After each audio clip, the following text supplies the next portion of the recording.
enrich the lives of the communities we serve and enhance the environment we administer. Amen. Amen.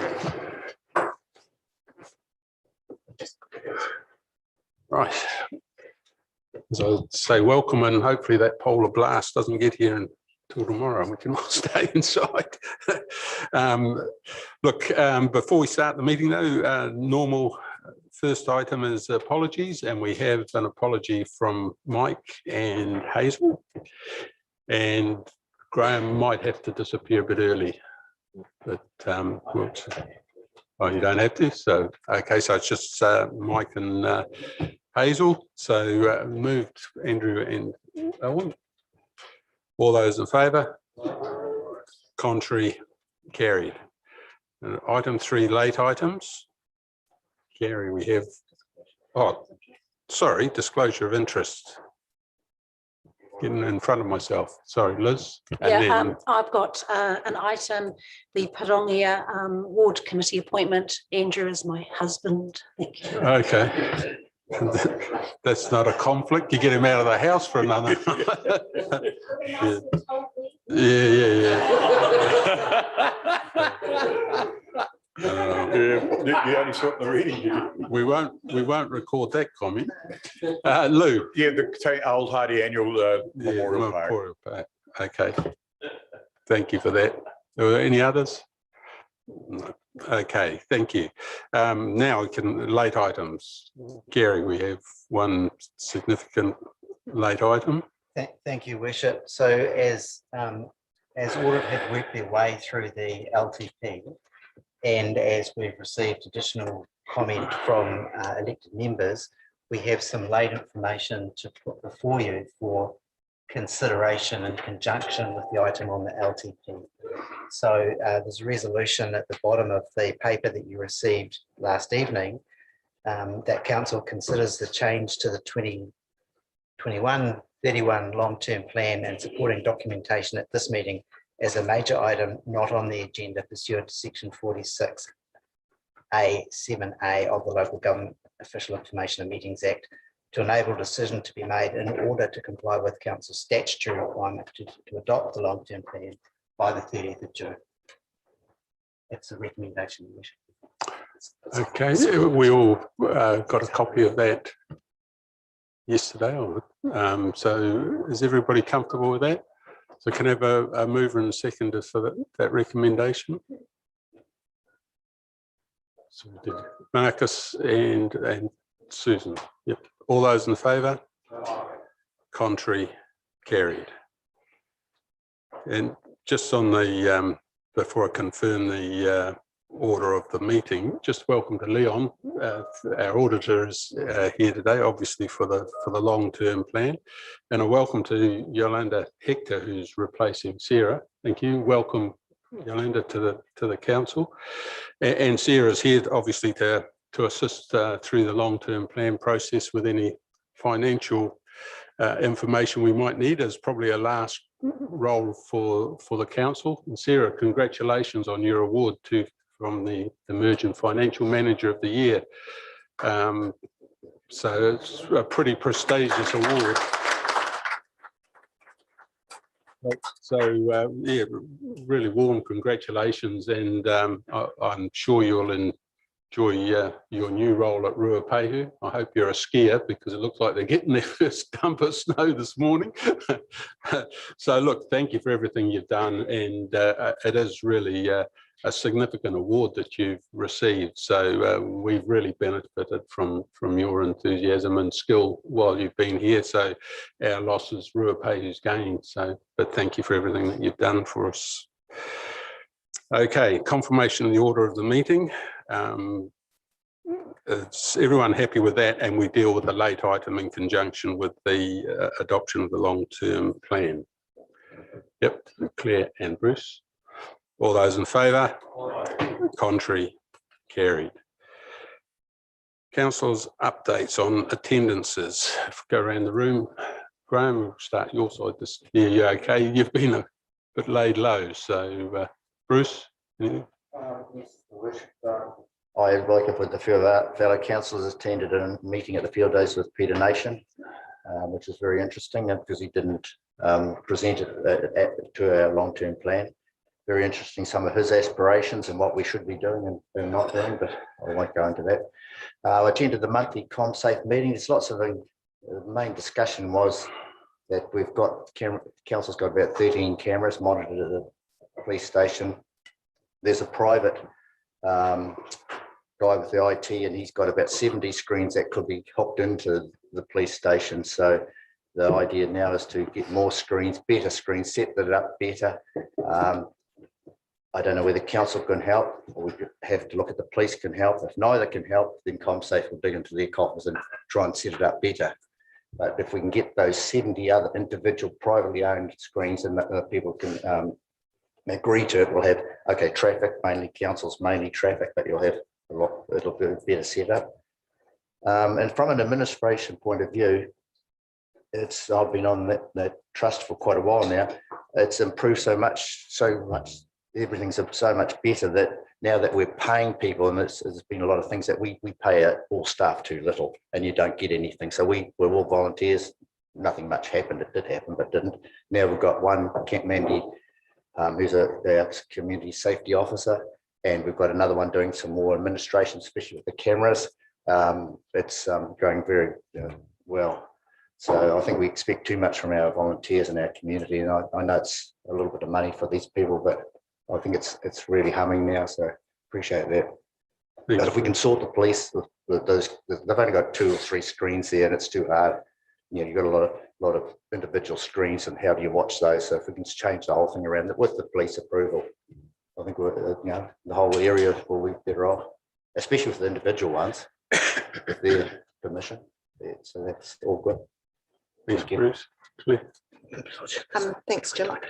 Yeah, I've been to a meeting with the Walk of Fame committee, actually, for Te Awamutu. Had a look at the area where we have, that lovely walk with all of the people. So it's sort of deteriorating a bit. So the committee's really keen to make sure that we can be proud of what's there.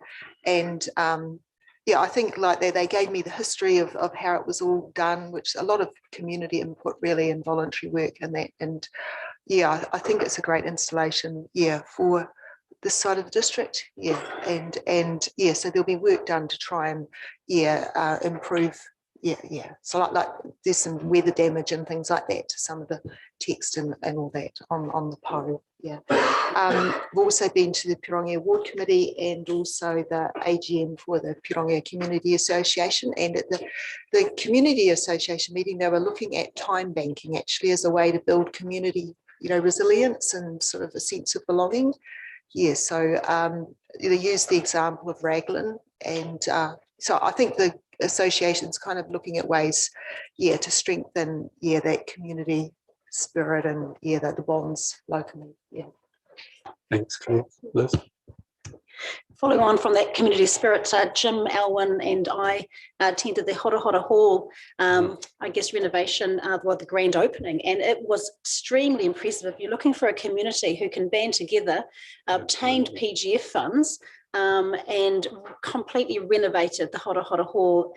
It was just outstanding, the commitment from that community and how they've been able to deliver that project for themselves. So really impressive actually. I was also asked to speak to the following clubs this past month. They include the Grey Power meeting, local Chamber of Commerce, thanks to Kirsty for helping me out there. Also the Stroke Club in Cambridge. Lastly, just the Lauriston Park had their Olympics on Friday, which I attended, gave their medals out, very impressive. Bit of banter, I think there needs to be some better health and safety measures. I'm going to talk to them about their, their scooter race, because a couple of them end up in the hedge. But a really fun afternoon, and this has been going on for several over the past week. So I just attended their last day, so it was just really neat. And lastly, congratulations to Cambridge High School. I attended their production on Saturday night. The Adams Family. World class, absolutely world class. So just, schools who are able to deliver productions in what has been a really difficult year for them. They couldn't obviously do their production last year, but just outstanding. So I was really rapt to be part of that. And just finally, Field Days meeting that I attended with both Philip and Bruce and Mark. No, sorry, So that's all for me. Thanks. Thanks, Liz. Lou? Thank you, Mayor. We started early this year with the civil defence, and they're just doing planning at the moment for resurgence. And we're having a meeting next Monday, which I'm discussing with Wayne Allen, and the actual location of the areas of location that we have within their lockdowns, so that they're actually discussing the boundaries and what we're actually doing. So there's quite a lot of work to be done on this. So I think that the what's happening at the moment, there seems to be a lot of focus on a resurgence, and that means I think it's a very positive thing. On the 2nd of June, I attended the Climax Engine AGM for the council and listened to them all down there, had a quiet talk, and I've got a lot of the figures and facts here that we can pass on. Gary Knighton will be, I passed that along to him, so that's fine. And on the 4th of June, on the 4th of June, we had the Kiwanis 40th, which I attended for the council, and that was good. And it's amazing me that a lot of these, as I say, voluntary organisations are struggling for members. They're all ageing, and there doesn't seem to be any regeneration, which goes through Rotary Lions and, of course, Kiwanis. So it was quite a sad thing to see. But that was virtually me for the week. Thank you. Thanks, Lou. Susan. Morena, everybody. I attended on Mayor Jim's behalf the unveiling of a portrait of Irahapiti Te Paia Potato at the Old St John's. It's really worthwhile popping in and having a look at it and learning actually a bit about her. She was the daughter of Te Wherewhero and the protector of Old St John's, that building, and basically placed a blessing on it, and it sort of indicated at the time of the land wars that it was to remain untouched. So we have her to thank for it still standing today. So it was quite an emotional evensong, largely sung in Te Reo Māori. So I've never actually attended an evensong of that nature. So it was quite moving and quite an experience. Busy month, mostly dealing with field day stuff, but that was probably the most significant thing I attended. Thanks, Susan. I attended the Kiki Urban the Kiki Urban Development Plan presentation for the Kiki Residents and Ratepayers Group. It was really well received and lots of really good constructive feedback and comments, and hopefully there will be submissions coming in through the door. And yeah, big thank you to all the staff that attended as well, because it was really well received. The staff were awesome. Everybody loved engaging with them, and we had all the right information there. And yeah, it was a real big win for council and how to talk to our local communities. Thanks, Marcus. Yes, that's me. Along with Liz, I attended a meeting that was convened by local MP on a bridge meeting. There was some interesting sharing of information.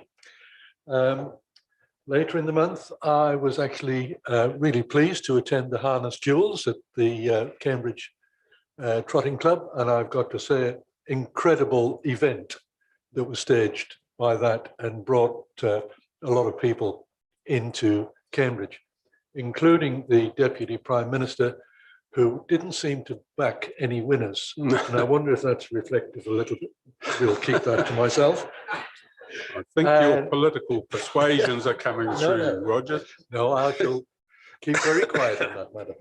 And then just last week, I attended a transportation strategy meeting, again with some very interesting ideas shared onto the direction that should take. Thanks, Roger. Phil.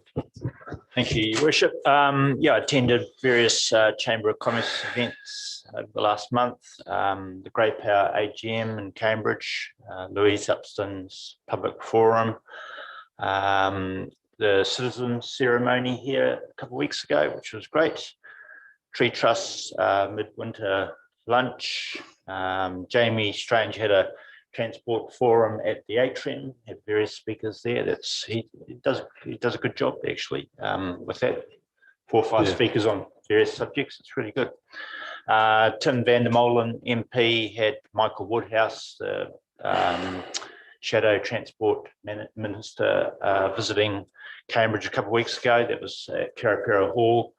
Obviously, the discussion was on the extension of the Cambridge Prairie Road there. As Roger said, yeah, Justine Kennedy ran a transport strategy meeting, which we went to, which was really good. And along with Bruce and Liz, yeah, met up with Peter Nation a couple of weeks ago and Ken as well. So, okay. Thank you. Thanks, Phil. Andrew.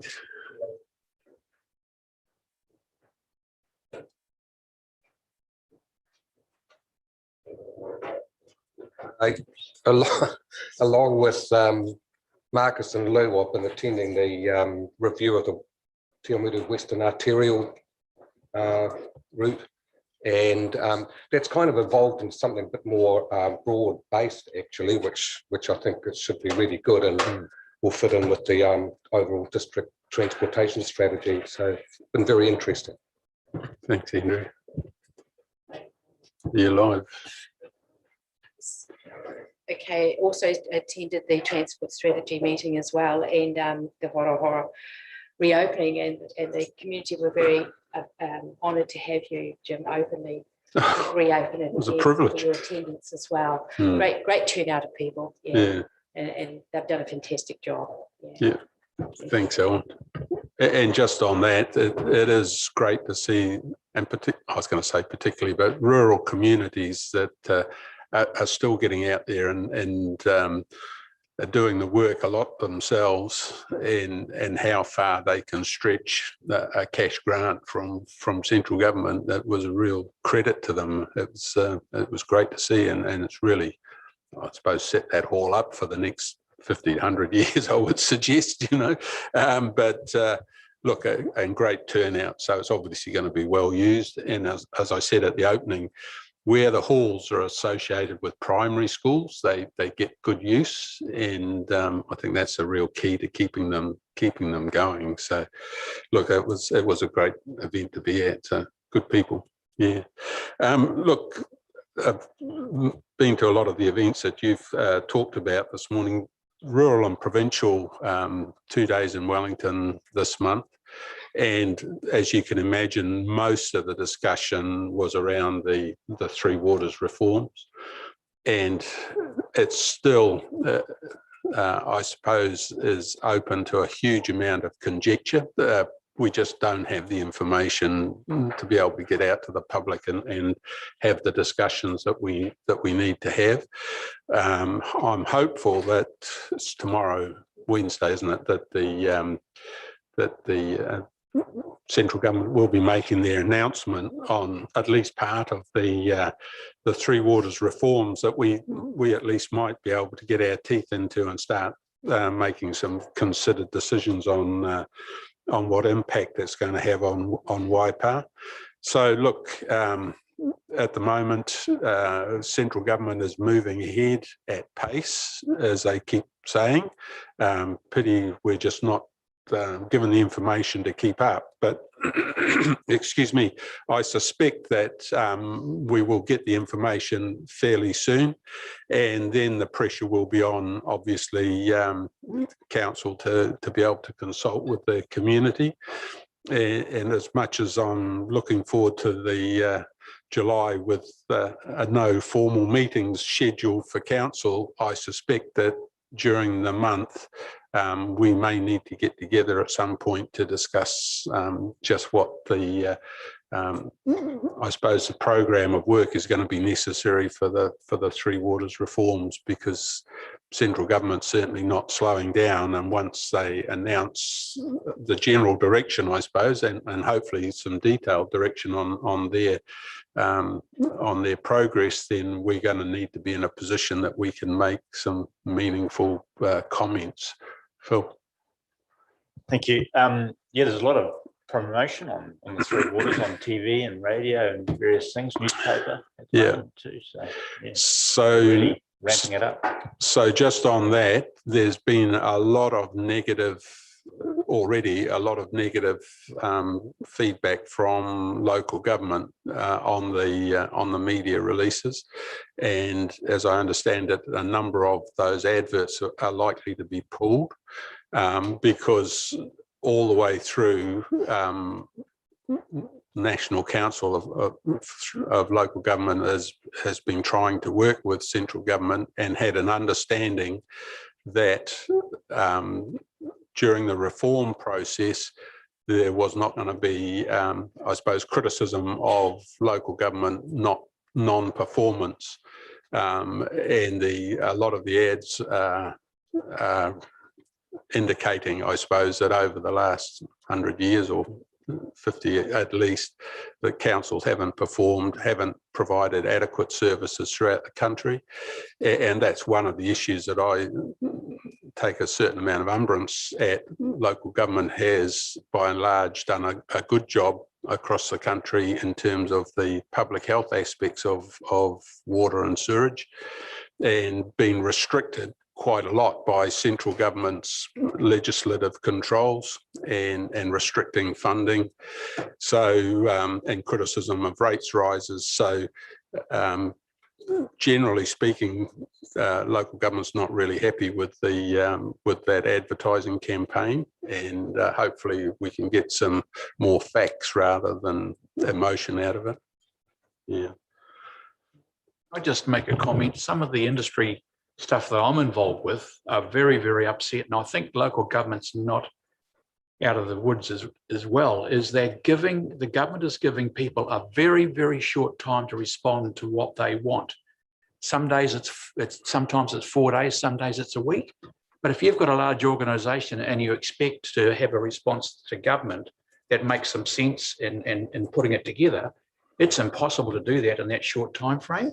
And you'll notice in the paper, even the journalists are going back and saying the government is so secretive that they're having to go to the ombudsman to get the real information. It's not been put out. They're holding it back. And honestly, I don't believe that the water thing is any different. That is what is happening. And we're all flying blind. And until we get some direction on this, we're going to be hard pressed to get anything back to them that makes some sense to win our argument. And that makes people suspicious, in my view. Yeah, so I suppose, and credit or understanding central government's position, realistically, at the moment, they have a real mandate from the community to act. And for them to achieve the reforms that they're talking about, they certainly do have to put some pressure on. So I suppose I understand why there's so much pressure. They need to get this concluded in this term. So they're not going to slow down and just to fit in with local government. So we're going to have to respond if we want to be part of the reform and try and influence the direction that it goes.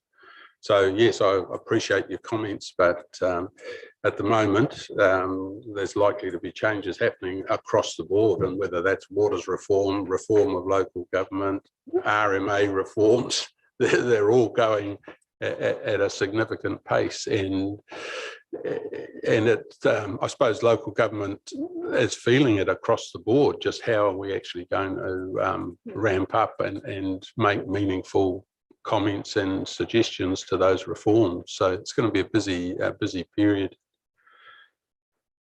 So, and the other issue, and again, it's to do with the waters, our metro wastewater, Hamilton, Waikato and Waipa group that's meeting to discuss the wastewater treatment facilities. As we've already reported, the Cambridge sewage treatment plant has been identified as a standalone plant, not part of it. So we can work through on that, but there's still discussions being had about the additional combined plant to the south of Hamilton, which will cater for industrial growth in the future around the airport, southern growth from Hamilton, and also potentially Matangi and sewage coming in from that period. They are quite a long period out before the plant is required for those purposes, but discussions at the moment just how we actually plan for that in the long term and funding, potential funding requirements. But in the meantime, I don't know if Gary wants to add anything, we really need to push ahead with the Cambridge plant, otherwise we're not going to meet our resource consent requirements. Do you have anything further to add? So that's really what been filling my month, and I'm hopeful that we do get a break over July. But as I say, I'm just a little bit of a forewarning that we could have to do something about the three waters. And I'm planning to take a fortnight off towards the end of July. Just if I could request, if there are any meetings during July, because I'm going to be in Australia, hopefully. Whether I come back or not is going to be another matter. But thank you. I just request that, in fact, if we can facilitate some form of joining that meeting by Zoom or something, because I also believe it's important, and I do wish to be kept up with. Thanks, Roger. Yeah, that's absolutely fair comment. Okay, all right. So there was nothing anyone else wanted to add. Confirmation of the minutes of the 25th of May. So that's on page 8. Can I have a mover and seconder to receive those minutes? And we've got Lou and Liz. All those in favour? Contrary? Carried. So just going through those minutes, if there's any corrections or any comments anyone wishes to make. Page 9, 10, 11, 12, okay, 13,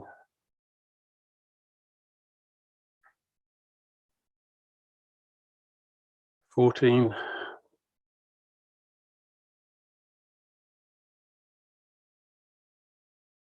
okay, so is everyone happy with those minutes? Yep, and Roger's moved us a true and correct record, and a seconder, Claire. All those in favour? Contrary? Carried. And then there's documents, the next item is documents signed under council seal. Gary, do you want to comment on that? It's pretty straightforward.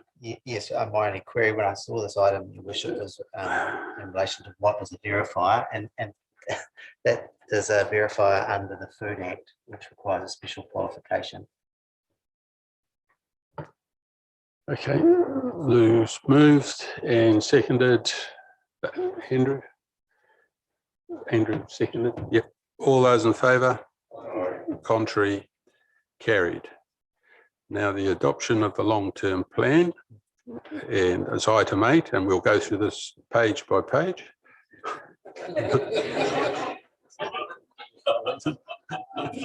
No? Gary, I'll hand over to you.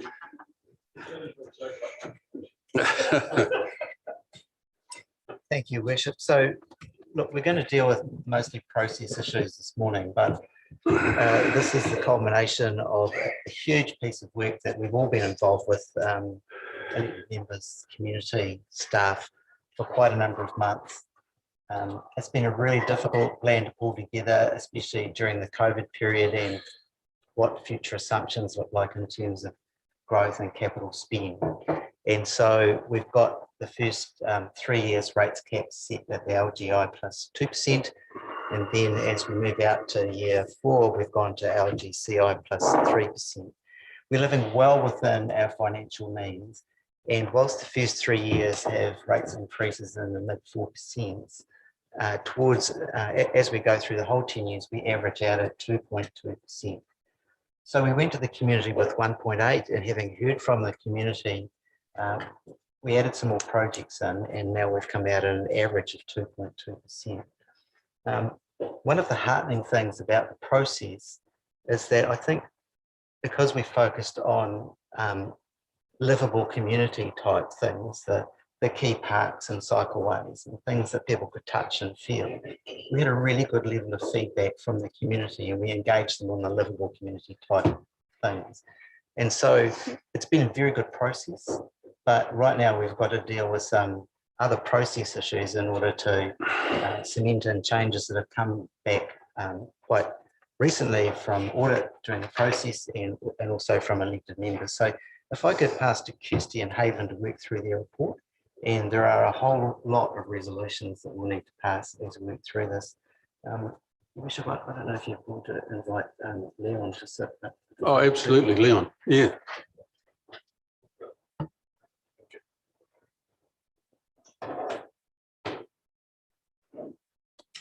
Good morning, Right. Mayor. Haven, you're leading off, are you?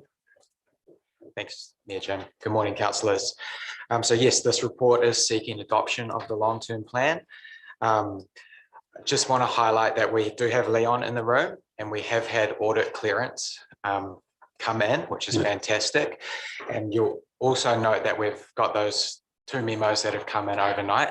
So one tables the changes that audit picked up in between the time that the long-term plan was put on the agenda and the audit completion, and then also some changes that were picked up by Claire St. Pierre.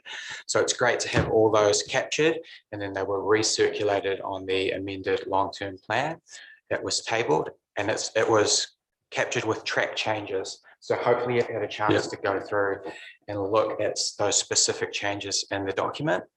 Happy to speak to any of those if it's helpful. Yeah. So yeah. Okay, thanks, Haven. Just before you carry on, Leon, did you want to make any comment at this point in terms of the thank you, plan or the Worship. process? Good to go to our Worship councillors, ladies and gentlemen.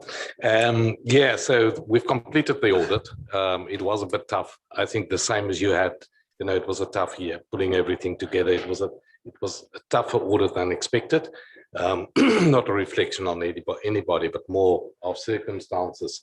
And we are issuing an unqualified opinion, meaning that we're comfortable that this plan provides a reasonable basis for long-term decision-making, but also accountability to the community. We're comfortable that the underlying information of this plan is reasonable. We refer to some disclosures that the IA require. And excuse me, the only thing that's different in this audit report is that we add an emphasis of matter, and we refer to the Three Waters reform, which you've discussed this morning. Now, when we add an emphasis of matter, it's not that we say something is wrong, it's more we say, have a look at this. There's uncertainty around it. And that's basically it. Thank you to Kirsty and Haven and the team, well, everybody who's been involved. And I really think that from my side as well, my team did really well, especially led by Erica, who's unfortunately also leaving us. So, yeah. Yeah, and I think that's all I have to say at this stage. Thanks, Leon. It seems there's a shortage of auditors wherever you look at the moment. So, look, thank you, and I agree. Thanks to our staff and yours for the effort that was put in for the long-term plan, and certainly Susan for you in terms of managing the process through with the hearings. It was a job well done. So, look, I think it's a fantastic outcome for us. So, I think you had finished, Haven. You were just opening it up for questions. Was that fair comment? Correct. Yeah. Yeah. So, questions around the table. Claire. Thanks, Haven and Kirsty. Yeah. The question I had was the change in level of service. So you sent me responses to my questions, which I really appreciated actually. And I'll take as an example the Cambridge pool, which opened in this financial year, but the operational costs are really going to lift now that it's obviously being used and heating that water all the time and that. So I'm worried that we will see a big increase in operational costs from the start of this LTP, but there's no signal that we are actually, having an increased level of service because, we've got a swimming pool that formerly, wasn't heated, during the winter time, wasn't operating all year and that sort of thing. And so how are we going to be able to capture that in the commentary that's there? Kia ora koutou, through you, Your Worship. So you'll recall, elected members, that we actually began the development of the long-term plan quite some time ago. And back in 2019, we had a workshop with where we discussed and presented levels of service. That was followed up with a further workshop on levels of service in 2020. And the reopening of the Cambridge pool and what that entailed was always planned for and envisaged and was incorporated within the levels of service discussion. So we've had another look through the long-term plan document, and it does reference the aquatic facilities, including Te Awamutu and Cambridge. We've also checked in with George, who oversees the performance measures framework, and we're comfortable that there has been adequate consideration given to bringing the Cambridge pool back on stream. Thank you. Thanks, Kirsty. Any other questions, comments? We're all, I was going to say, fed up with.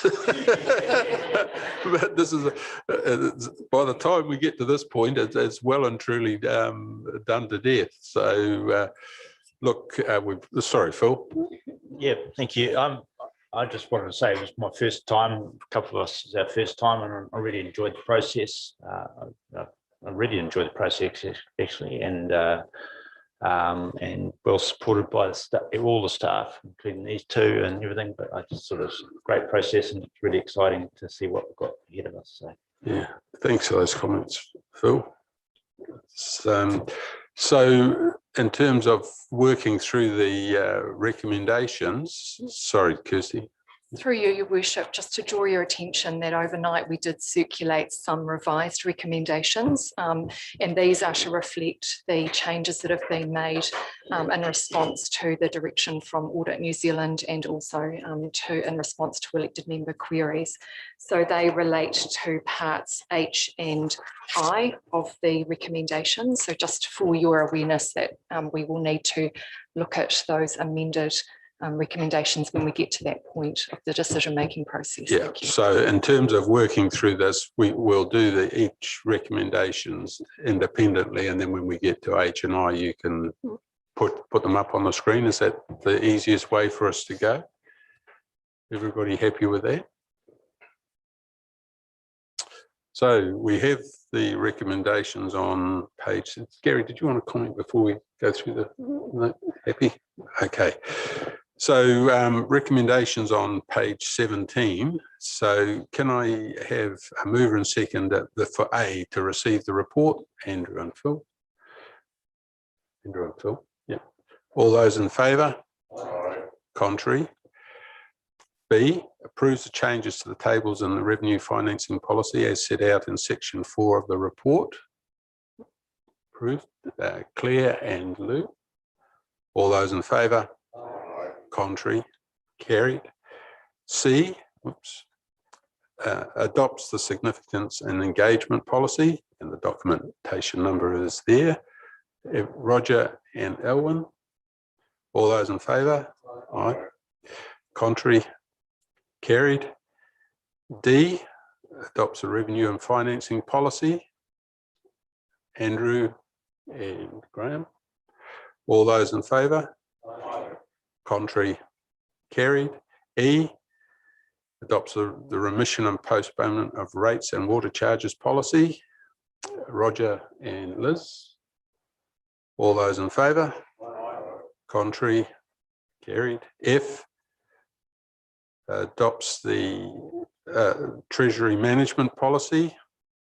And Phil and Claire. All those in favour?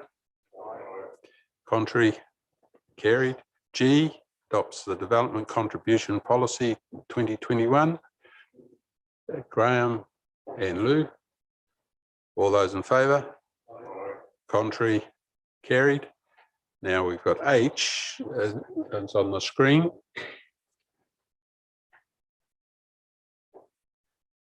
Did you want to comment, Kirsty, on it?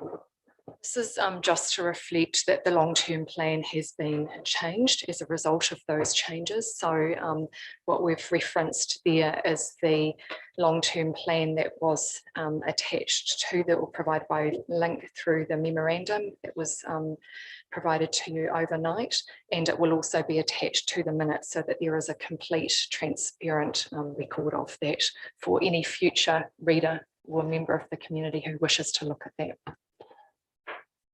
Okay, so is everyone happy with that? Susan has moved, seconded Liz. All those in favour? Contrary? Carried. And I sets the rates, payment dates and penalties. And again, Kirsty. Through you, Your Worship. So this is just to reflect a change arising from the audit review and specifically to wastewater. So there was an error there that has been corrected. We've provided all of the rate resolution there in totality so that you can adopt that. But this is the one the amended one that was circulated to you overnight, just to reflect that change relating to the sewerage rate. Everybody comfortable with that and the changes? So Bruce has moved and seconded Claire. Everyone happy? All those in favour? Contrary? Carried. Well done. Well, congratulations once again, everyone, and thanks Kirsty and Haven in particular, but certainly all of the staff, and Leon, again to your team. Thank you for getting the confirmation back to us with what, 2 days to spare or three. But look, a job well done, and hopefully the community is going to benefit over the next 10 years with what we've done in our deliberations over at least the last 3 probably. So thanks, Kirsty. Haven, do you want to? Through you, Your Worship, we're just going to ask if yourself and Gary can sign the documents so that then Audit can provide us with their report. As well as a representation. Yep, thanks, Kirsty.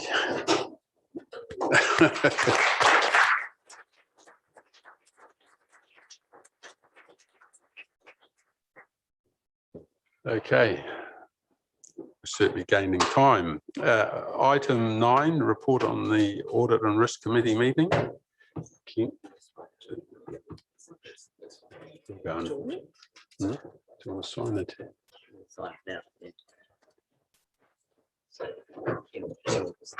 Yeah, Ken, if you'd like to start, we'll just sign. Yeah. Okay, so yep, so thank you, Your Worship. So so this item, the report on the June Audit and Risk Committee meeting, will be presented by George. So welcome, George. Cool. So I'm gonna take it as read in terms of the report itself. Probably the key thing to highlight, I guess, is prior to the committee meeting, you'll see in here there was a workshop with a number of elected members and senior staff to have a look at and review council's top risks. And I guess that's pertinent in the fact that the LTP has obviously just been adopted, and so those risks are about identifying what may stop council from achieving its objectives and then making sure we have appropriate mitigants in place. So that was quite an important activity that happened before the formal ARC meeting. And then the report itself goes through the key parts of the meeting. So I'll just take any questions that you may have.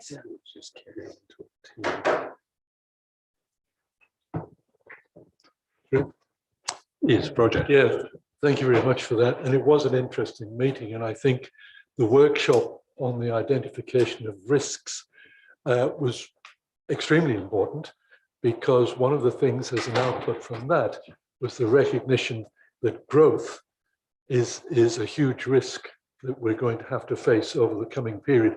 And that's actually been brought in as one of our top 10 key risks. So just to have that registered, that was good.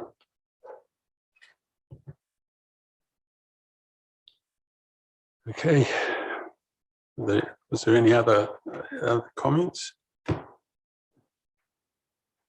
Everyone happy? All right, thanks, Georgia. A mover and seconder, Claire and Roger. All those in favour? Contrary? Carried.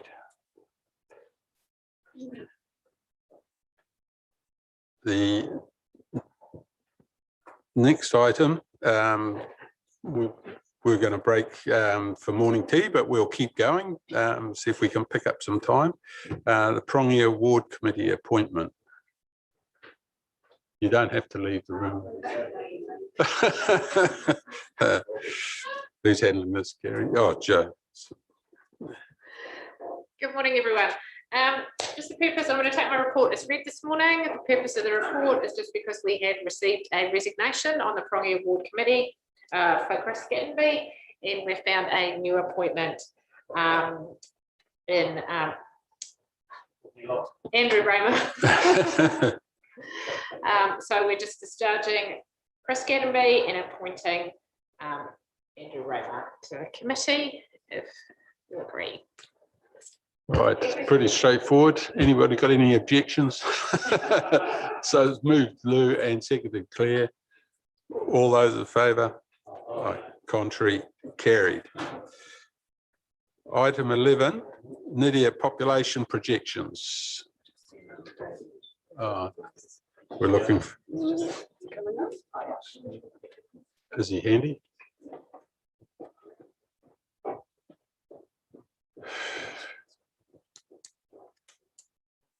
George, if you wish, the organisation. What? Oh, the item 13. While we're waiting for David, could we go to item 13, the key performance indicators, and handle that now? Georgina is here, so does that suit? Georgina, if you'd like to handle that one now. Yeah, Gary. Thank you, Your Worship. So annually, the council will set key performance indicators, usually for the chief executive, and I've always found those a little bit difficult because I think they need to be key performance indicators for the organisation. And so what we've set up is organisation-wide key performance indicators, and they're informed by things like the climate surveys we do with staff, as well as the things that our citizens are telling us through the various polls that we run through the year, and also to an extent by the feedback that I received from the Chief Executive Performance Management Committee. And so what we've done is we've canvassed a draft set of key performance indicators with the Chief Executive Performance Review Committee back in March. And since then, we've been working with the leadership team to craft these internal key performance indicators. And you'll see also an appendix with some external key performance indicators. They come straight out of the LTP. So that's the contract we have with the community, effectively set in the LTP. When I canvassed a draft set of key performance indicators with the Performance Management Committee in March, so there were two things that came through. One was a desire to somehow assist staff to build resilience, particularly during a period where there seemed to be a lot of negative feedback from ratepayers. Now, look, I don't think this is a council-centric issue. As you canvass people right around different industries, whether it's COVID,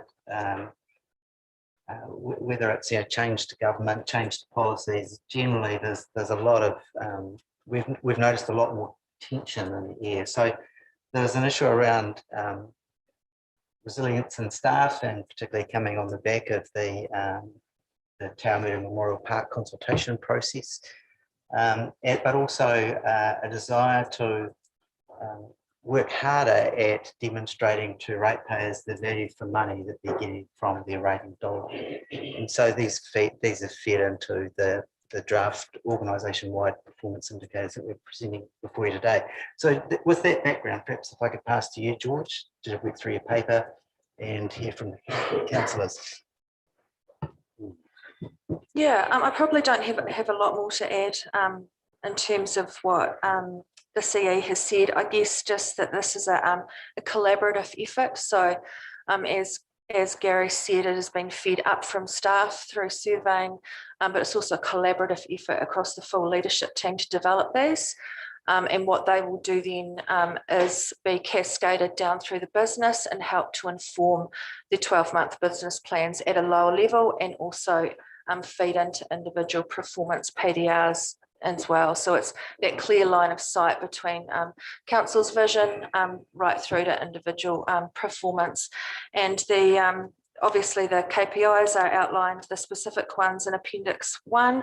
We report on these internally on a regular basis, and also at the 4-monthly report against the annual plan, we also table these in terms of how we are progressing. That's probably all I've got to say, and just to take any questions or comments about them.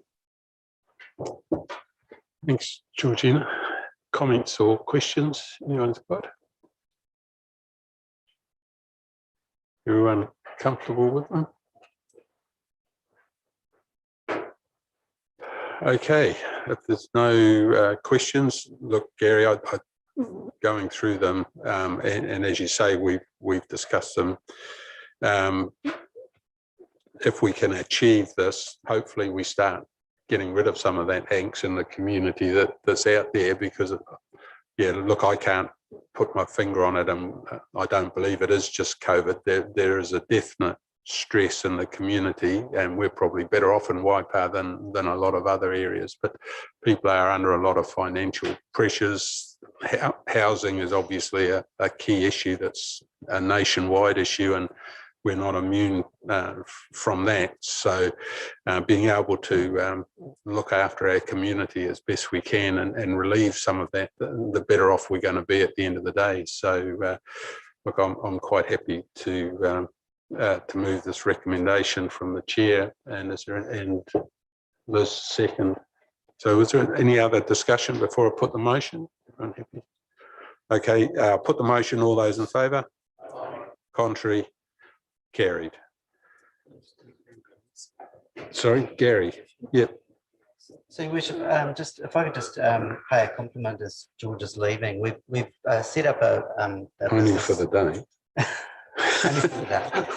We've set up a business improvement group within the organisation, and getting this really good strategic alignment between the objectives that you set and the business planning process, and getting a very clear line of sight for both the internal and external key performance indicators, along with a really good reporting framework, is testament to the job that George and her team has led. So I just really want to, for me, thank that team for the incredible work they've been doing. Thanks, Gary. And see that Bishop Eric is now here and able to Streets for People. Item 12. Yeah. So we're now working back up the agenda. Item 12, Streets for well, People Innovating Streets. Sorry, Brian and Eric.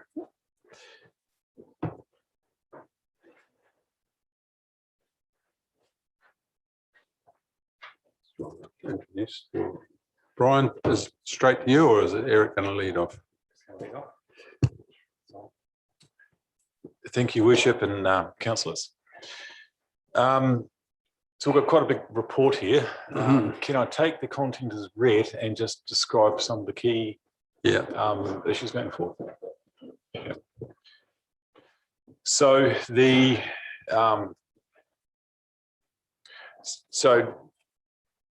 this project was always going to be a trial, and it had a start date and a finish date, and we've done a lot of monitoring and consultation on how it's worked.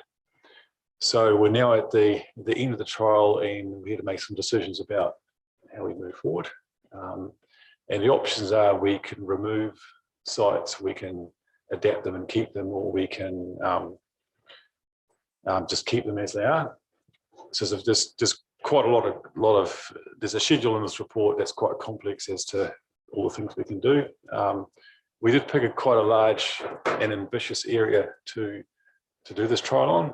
So a lot of other councils just picked a very simple one-off little road. Like, for example, Hamilton City just picked on one section of Ward Street I don't think they described that as simple.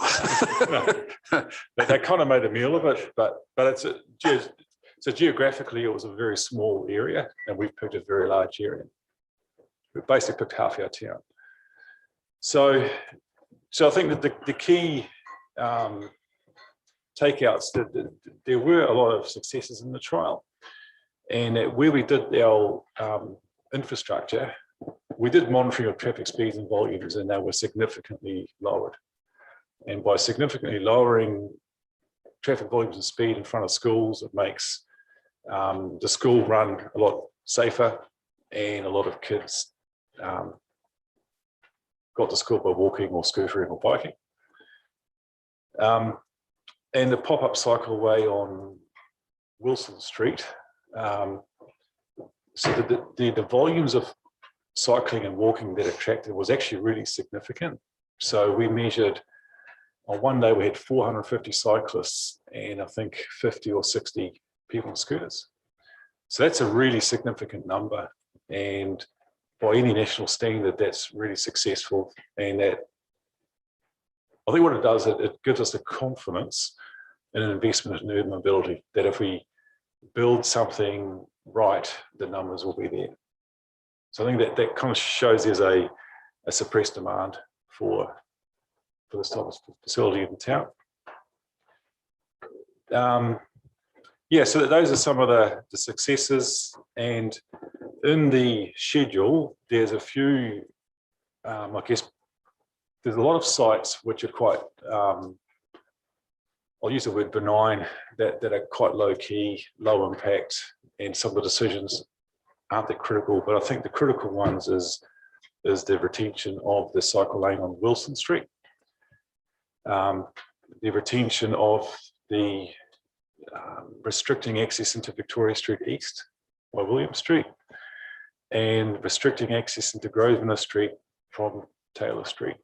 I think those are the critical ones that we wish to retain, because they have huge benefits for the school traffic and active roads. So anything you want to? Yeah. So we I guess one of the benefits of having a trial is that we weren't trying to win a popularity contest, and we saw. Well, you achieved that. No, we didn't win it. But I guess if we had launched into we're going to build all this stuff and do it permanently, and if we got it wrong, then the consequences would have been much worse. But the fact that people noticed what had happened and they made comments about the colour of things or the dots on the road, to me was neither here nor there. The really important thing was when we went and visited the schools, they said, look, slower speeds around the school, better parking behaviour, safer crossings for children, more children walking and cycling. The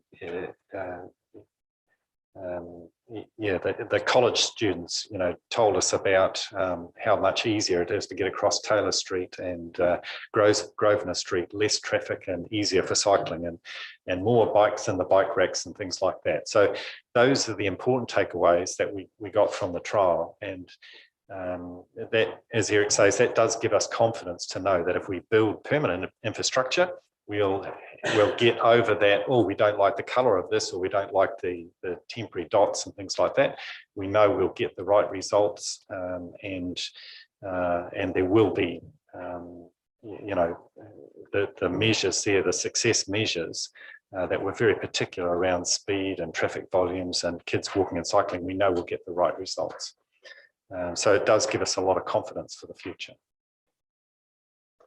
And I think those, as Eric said, those ones that we want to leave in place are ones where there are high benefits, and also the opportunity in the not too distant future to build permanent infrastructure in those locations to make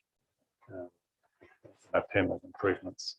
So Roger, so how quickly will we be able to make those permanent changes? So there's a little bit of a pause while we find out exactly how much money Waka Kotahi will give us for these for walking and cycling, and that's both for our urban mobility plan, but also the other part of our program, which is our low cost, low risk improvements, where we've applied for funds for the likes of school crossings and traffic calming and things like that. So it'll be a few more months yet before we know that answer. But we know that we have got, even if Waka Kotahi don't come through with all of the money that we'd like to have, we know we've got our local share, which will certainly get us some way down the track to making these things permanent. Okay, Roger. Yeah, thank you, Eric and Brian. It is a shame that the aesthetics of the trial were possibly a contribute to a lot of the negative comments. And I'm really encouraged that there's a lot of positive comments and results from the trials. As you know, I live in the area of Bryce Street, and Bryce Street is possibly one of the highest commentary areas within the whole trial. And it's really interesting that since we've removed all of those features that were part of the trial, it's noticeable how the traffic speed on that road has just risen. I live in the area, I travel down that, and those intersections, the cars now are back to their normal speed going down that rat track, if you like. And the sooner I think we can get something in there. Bryce Street has got a huge retirement population along it. And of course, those people that are living in that area really get worried about the speed.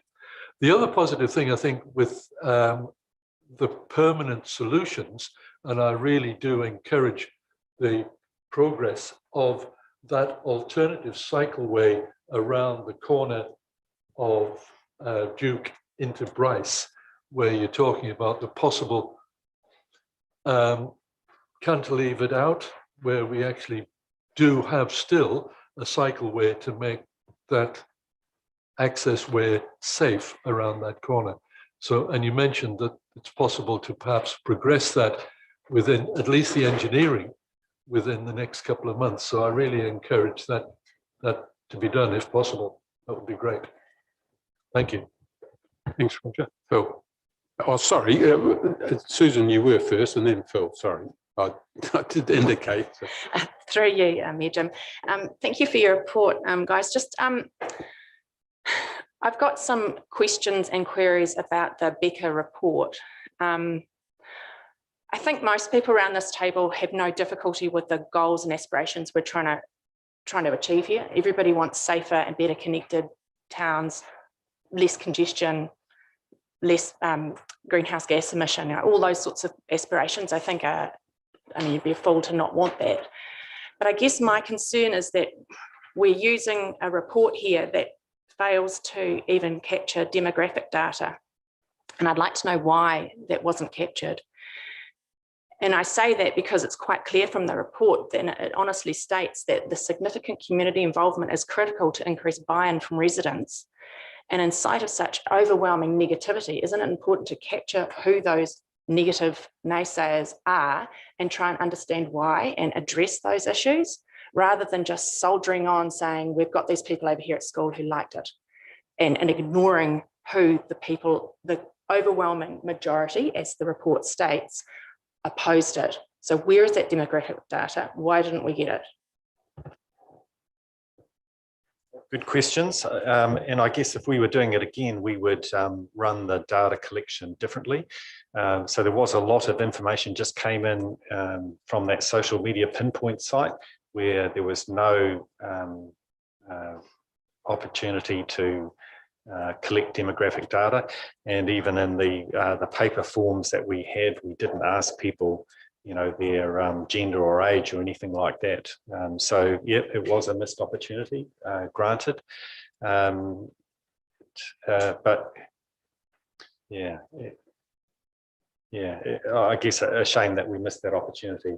but we always, when we did this Streets for People, we had a target market, I guess, of the schools along those routes, and we designed the scheme with the help of the schools, and we did the monitoring around the schools, so that for this particular trial was the target market. So, but yeah, granted, it was a missed opportunity.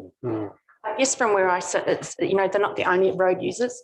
And that was pretty clear that there was such overwhelming majority, and the report's pretty clear on that. And I think if we're going to soldier on, which clearly we are ideologically, that's where the government's insisting we go, it would have been helpful for us to have captured that and had a better idea of how we then deal with that group of people.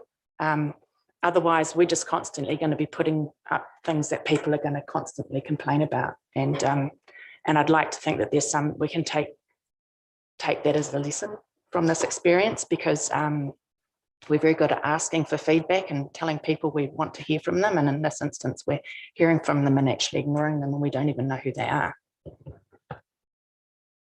That's fair comment, Phil. And then let's. Thank you, Worship. Thanks, Eric and Brian. We've discussed, so moving forward, when we do look at doing things more permanently, we've discussed before about having a working group and forming that, and how that's going to be, when it's going to be decided, and who's going to be deciding that. Because it's really important that we do work with the community, and we may have felt we had in the past with some of the major stakeholders, but they don't feel like they have been. So I think it's really important that a subcommittee is formed, and we work really closely with these stakeholders as we move around the town. There was a lot of confusion, as we've mentioned before, about the various projects. So we've had Hamilton Road, urban mobility, and Streets for People, and people got really confused, and it was all happening at the same time. So communication, and I think we did talk about that right at the start, that it was really important that we did get the communication out, and it's probably one thing we didn't do. Another thing that we didn't do quite as well, because there was a lot of confusion around that. So yeah, working with the community, with these stakeholders, and this forming this group, and is really paramount in working with the community to get goodbye and make sure we get the project right. So yeah. Liz, and then Claire. Yeah, thanks. Hey, I think firstly, I guess I just wanted to thank our community at large for their patience with this trial. It hasn't been easy, but I guess it's been, I've been really impressed with our ability to have a go in the first place, and hopefully there'll be some really good benefits. I guess I want to go a step further, following on from the last two comments, and that I'm really reluctant to approve item B, which is approving the recommendations. I don't disagree with them, but I want to bring the community with us on this. And I think that's really, really important. We've talked, I guess, about during the long-term plan about establishing a working group. Let's do that, and let's bring these recommendations to that group.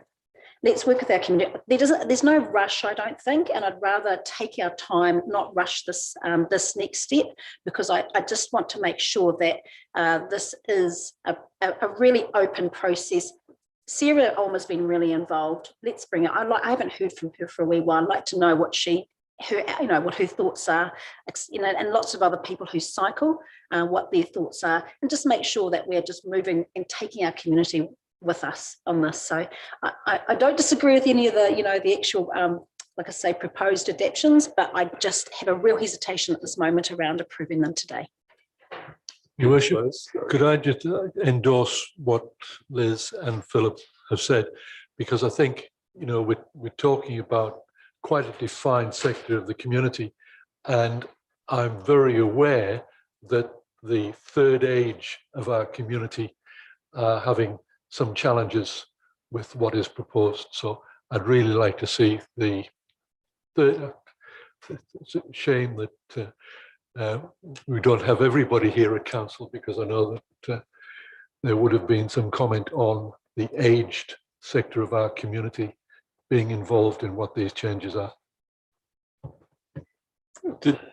Brian, just before I go to Claire, did you just want to comment on I suppose the issue there is the timing, and I've got a certain level of support for the suggestion that we do take it carefully on this, and we certainly don't want to start another trial before we learn the lessons from this one. Did you just want to comment on the timing issue?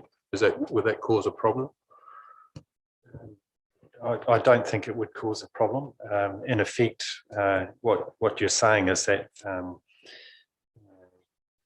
you don't want to make any further decisions on it just at the moment. But I guess a number of changes have been made, which you read in those tables where there was, nuisance from noise of speed bumps or other issues like that we have just done as we've said right from the beginning. If those issues arose, we would take action.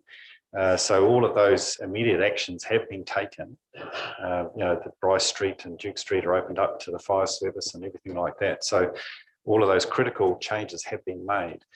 So if you want to sit on this and not make any further decisions for a while, that is possible. In effect, what you see out there on the road at the moment will just stay there until any further decisions are made. So when you say sit on it, we're effectively continuing the trial until we've had a chance to discuss this with the community, and in particular those ones that have already made submissions. And maybe we can get that statistical information. It's just on. Yeah, if we can just stick on this point, because I've got Claire and Graham waiting to make comments as well. Yeah, and if we do put it on hold just for a little bit, I mean, we're not officially meeting until September, but whether we do start pulling that working group together and key stakeholders and bringing them together next month in July, rather than waiting until September, I'm not sure whether September's too long or, to keep the momentum going. It'll be August, but still. Oh, yeah. Sorry, August. Yes, sorry. Andrew. Well, I'm certainly not against community involvement and what Liz and everyone's suggesting, but would this have any impact on your going to deferring this decision, have any impact on going to Waka Kotahi for the further funding you're talking about? Okay, thanks, Andrew. Claire. Yeah, thanks. And I was going to comment on these points as well. I mean, I absolutely agree about taking our community with us, and I acknowledge the angst and the frustration that sections have suffered while we've experimented with a way to get people in more active modes, which is also an important goal. And so I'm really in favour of getting that stakeholder group together as soon as possible, because the other side of the coin is that if we delay changing the trial components, in a way it is breaking our contract with the community on, the fact that if we got feedback that it was to be changed, we would change it without delay. And I really appreciate the proactive stance that staff have taken, where you obviously got strong feedback and you realise you did need to adjust things, which has been really great. So I just want to strike the right balance. I don't know how long it will take to get the stakeholder group together, but I'm conscious of the fact that we did say that if the trial looked like it wasn't producing the results they wanted, that those things would be pulled. Yeah. And I also agree with Susan's comments about the Becker report, that key information wasn't sourced, could have been collected, but wasn't. I mean, there was also information about the number of users on streets before and after, and some of those we didn't get the before figures. And I think going forward, we will probably be wanting to demonstrate the changes that have been produced by the Urban Mobility Project. And I think we've got to lift our game and make sure we do get that before and after stuff, so that we can report really confidently to our community that what we're doing is actually achieving the results we want.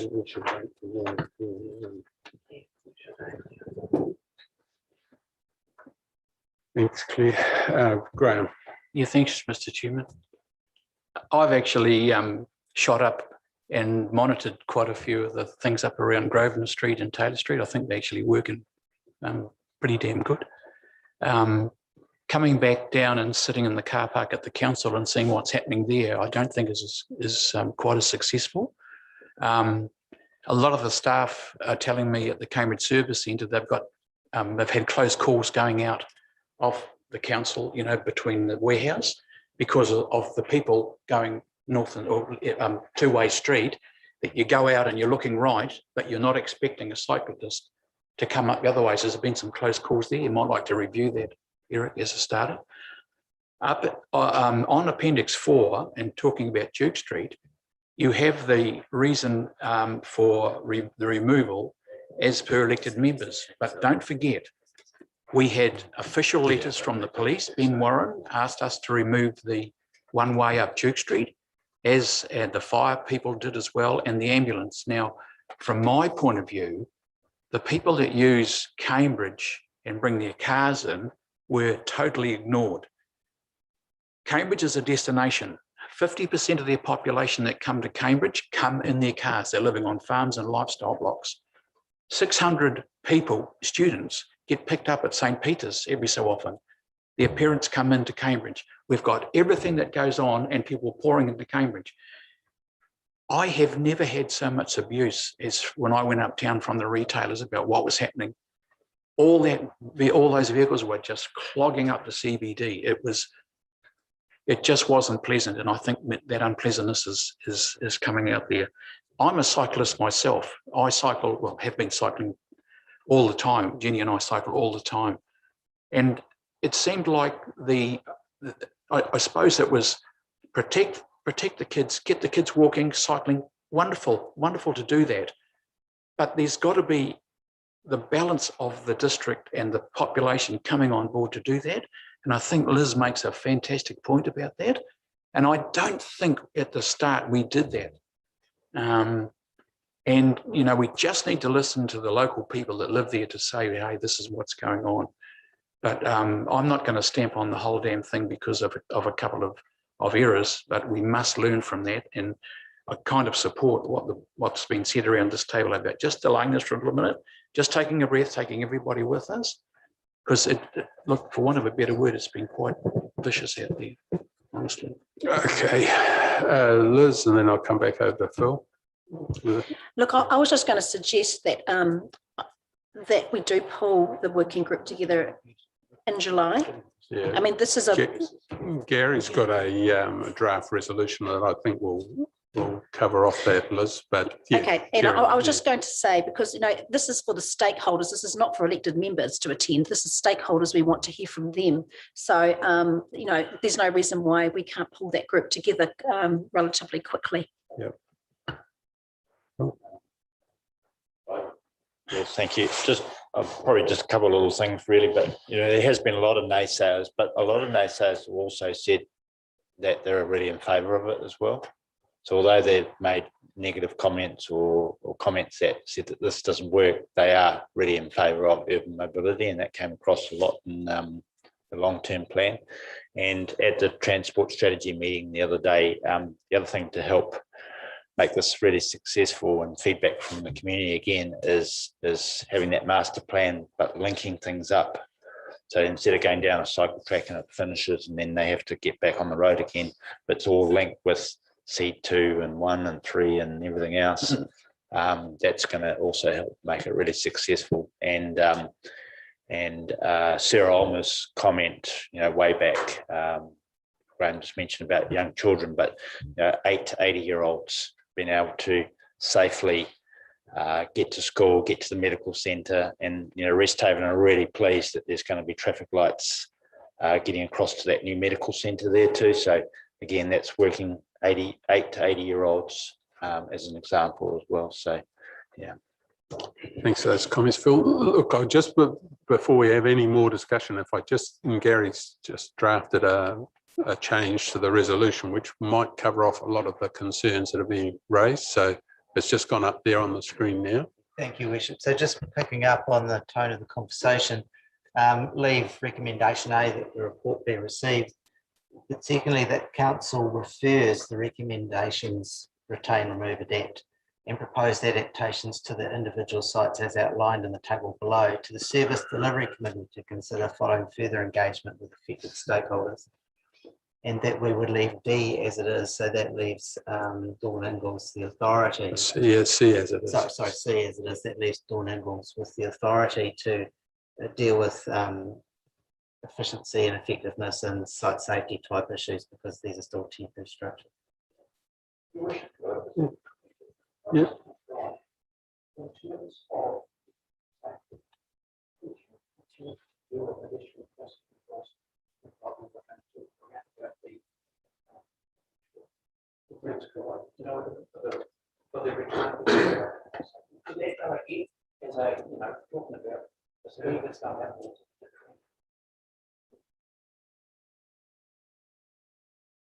Yes, it is possible.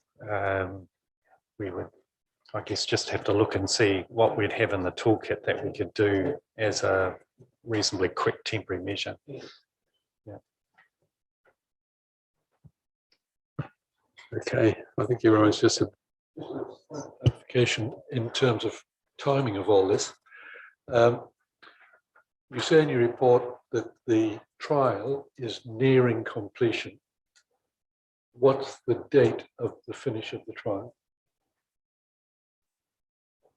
Well, I guess effectively this project had a consultation, a design, an implementation, a monitoring, and then there was always going to be this paper today coming to council giving you the monitoring results and making recommendations about what would stay and what would go, and that was the end of the trial. So effectively today would be the end of the trial, albeit some of these measures will stay in place for a time until we either decide to remove them or change them or to make them permanent. Okay, so that was actually my next question. So although the trial is now finished effectively, many of the initiatives, whether they be good or bad, are going to stay in place.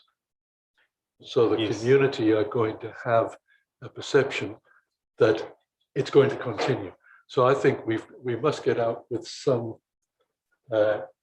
messages to the community that they're not permanent, because if they get the message that the trial's finished and all of those changes are going to continue in place, their perception is going to be, well, they're there forever. Yeah. Yeah, and I think the community will see that in many places there's already been significant change and removal. So I think the community will understand, and when we get out there with press information and everything, they will understand the trial is over, albeit some of these things stay in place. Yeah.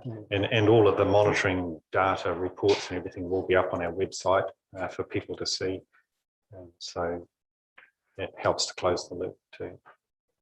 Yeah, I think you're not actually getting the message that I'm saying. It's the fact that we've got to go out there with some form of message to say that the community, you are now going to continue to be involved in determining whether they stay or not.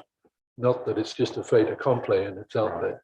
So I really encourage some strong messaging going out to the community to say that this community or this committee is going to be formed to determine which ones are going to stay and which ones aren't. Thanks, Brian. I think it's valid. We just need to keep the community with us, and I think the change there is probably going to do that, Liz. Yeah, I was just going to say, in terms of this working group, it needs to be a good selection of those who actually are happy with where we're at, but also those who are unhappy with where we're at, and they're very obvious to us, I think, through Facebook. And I just think it needs a robust discussion. So, Jim, I know you're going to be away for parts of July. I'm happy to lead that group. I think at least one elected member needs to be there. So I'm happy to sort of try and chair something, and also I'm happy to move the recommendation as it stands on the renovated. So it's moved, seconded. Phil and Andrew, you just want to comment before I. I do want to have a comment. I think it's reasonably clear from, well, I think it's very clear to me from the report that in a lot of ways that this trial has achieved its goals and and objectives. And I think also one of Phil's comments that there's a lot of people who have made negative comments who are not against the goals and objectives of this trial. It's just that when it affects them personally, they don't like it, which, I mean, it's very natural. And this is going to be an area where not everybody's going to be happy no matter what we do. So we have to be very clear about what it is we're trying to achieve, and understanding that some people are going to be against it. I'm certainly not saying that we shouldn't form this working group and do our best to bring as much of the community with us as we can. I think that's very worthwhile. And the more people that we get understanding what we're trying to achieve and agreeing with it, the better, obviously. But it's not going to be 100% in this one. Oh. Sorry, harping on a bit about this now, but you know, people may not like it, but you know, we're going to put our name forward again for the most beautiful town, and if we win it, this is going to be part of that campaign. And you know, if they start seeing, you know, that we've won this award again because we've got these amazing Hamilton Road, for instance, as part of the campaign, then you know they're going to all love it and want to own it and say it's their idea. So yeah. Okay, look, I think we probably just about had enough discussion. I've got a mover and a seconder. I think realistically, and taking on board Susan's comments as well, and a number of the comments that I had, and nowhere near as much as people living in Cambridge or councillors living in Cambridge, but certainly got them. People, I think in general, you go through that life cycle, don't you? You've got the younger people, we're trying to get biking and walking to school up until you get your license, and then you want door-to-door access with your motor vehicle, and then you're dropping off the other end of the spectrum when you need to be walking and cycling again. But there's huge, I suppose, national pressures now to actually make our communities livable so that people can actually move around in the communities without using motor vehicles. The costs and the pollution effects of those vehicles into the future are going to become more and more pronounced, and we're going to get more and more pressure from central government. And I suppose we need to take it on board from a local government perspective. We've got problems with climate change, so we've really got to focus on this. So this is a really small trial at the beginning, and we're going to have a lot more of them, I think. And I suppose my plea is to actually get as much sorted out before we impose the trials. If we're looking at a new trial area and we know or have got a feeling it's not going to work, don't do it until we've actually done the necessary investigation. The less we've got to change, the better. But look, that's just a personal comment. But I think if we want our communities livable, people do need to accept they're not going to be able to drive door to door. And it's just what's happening in the future. So it's long term. We've got a really challenging project to shift people's attitudes, I suppose. So anyway, mover and seconder, all those in favour? Contrary? Carried. And sorry, that was from A through to C.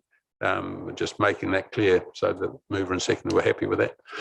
Okay. So look, we'll break now for morning tea, come back at 10 to 11. If that suits everyone. Thank you very much. We'll just adjourn until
And we're on to item 11, NIDIA 2021 population projections. David.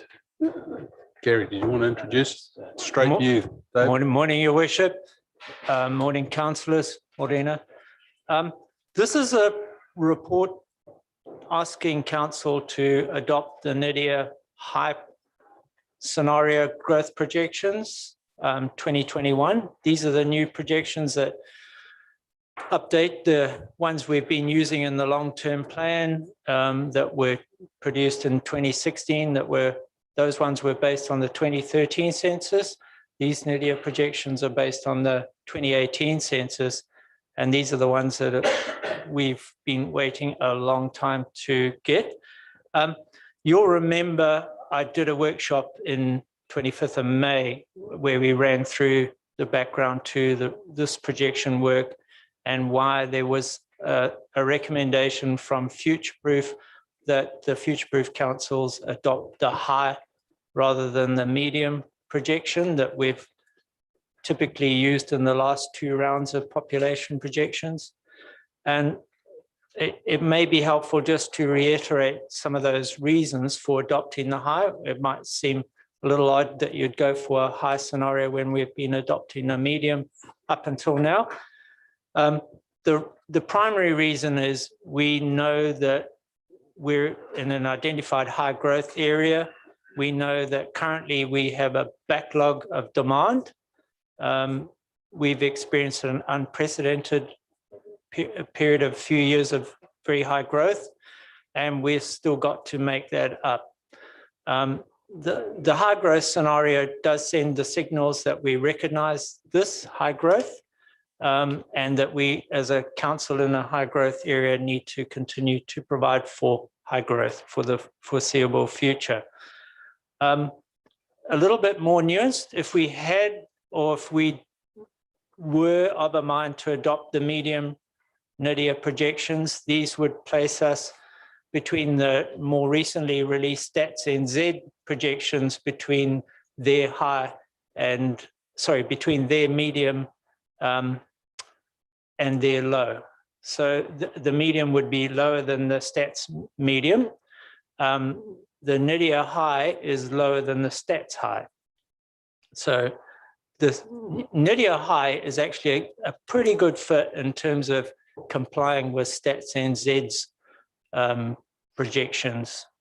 And to my mind, it is a good fit. So the recommendation of this report is to go with the high scenario growth projections. Any questions? David, just before I go around the room, in terms of, look, I don't think there's any doubt that we should be going for the high. I'm just wondering whether high is high enough and whether there needs to be some flex in there in terms of a range of the high predictions, if you like, a super high, medium, low in that bracket. Yeah. But just from your opinion, in terms of not getting us dead right, because it is they are predictions and renowned for being wrong, but at the moment, high seems to me where we're sitting. Yeah. If we're still just, I suppose, undershooting those predictions, what is the impact on that 10-year plan?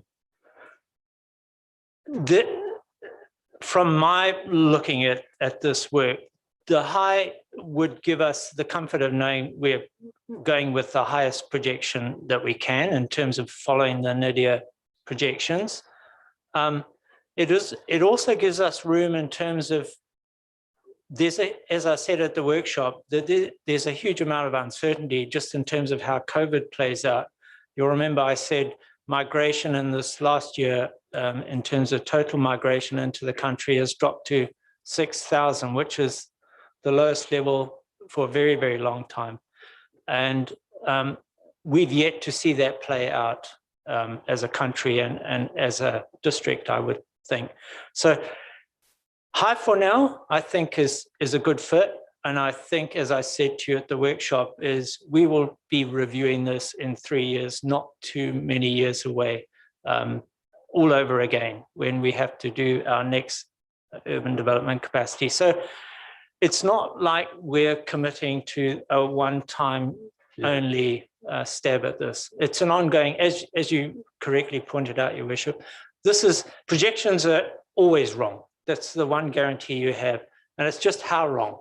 So I think by adopting, if we can adopt the high, we do affirm that signal. Yes, we're a high growth area and we need to plan for growth. And until we see evidence otherwise, that's probably the best we can do. Okay. All right. Thanks, Roger. Yeah, thank you. Through you, Your Worship. David and I have had many discussions over this. Your comment about whether the high is high enough is really the question that I have. If we look, and I'm more concerned with the first 15 years than the 50 years projection, because I'm not going to be here in the 50 years, but 15 years, I hope that I am.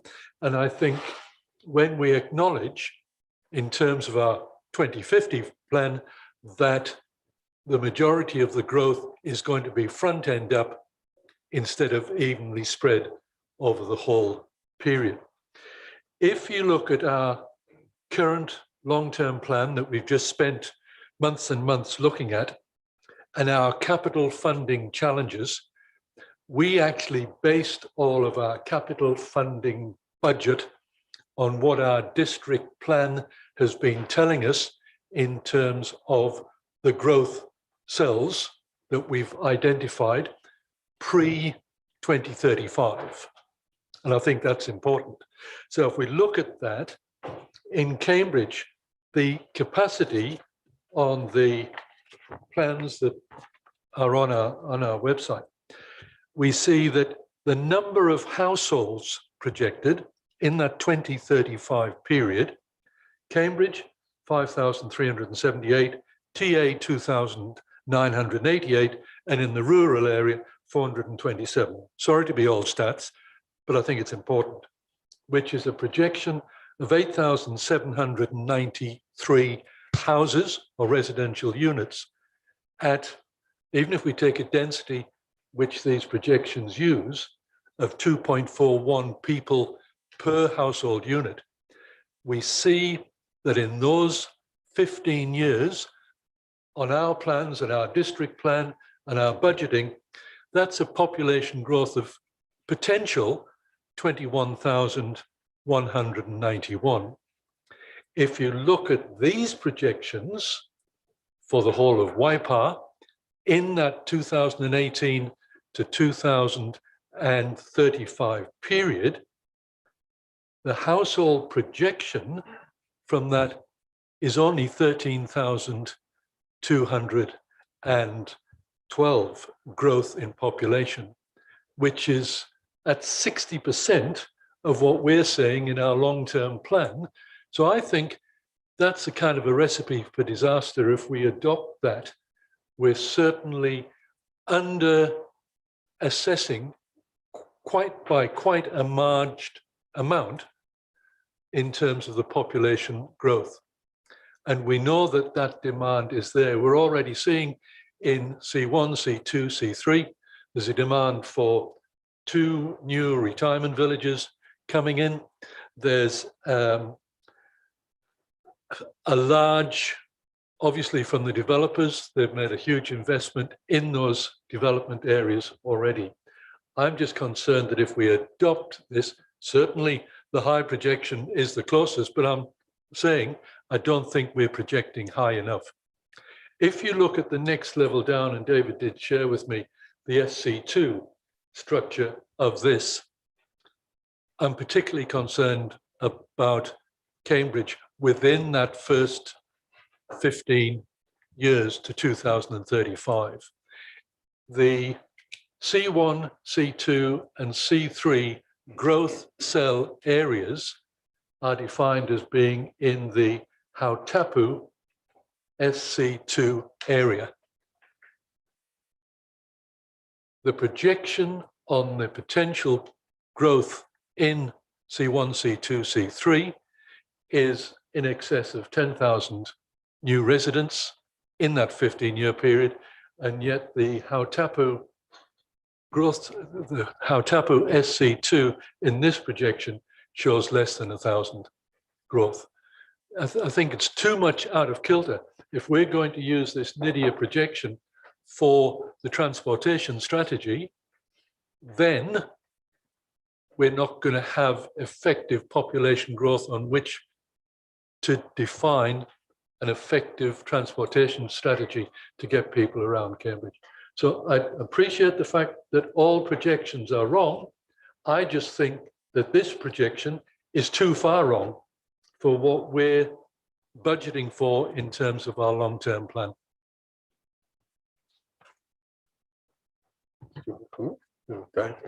Through your worship, to Councillor Gordon, I think we're talking about an area where we use expert for an expert opinion.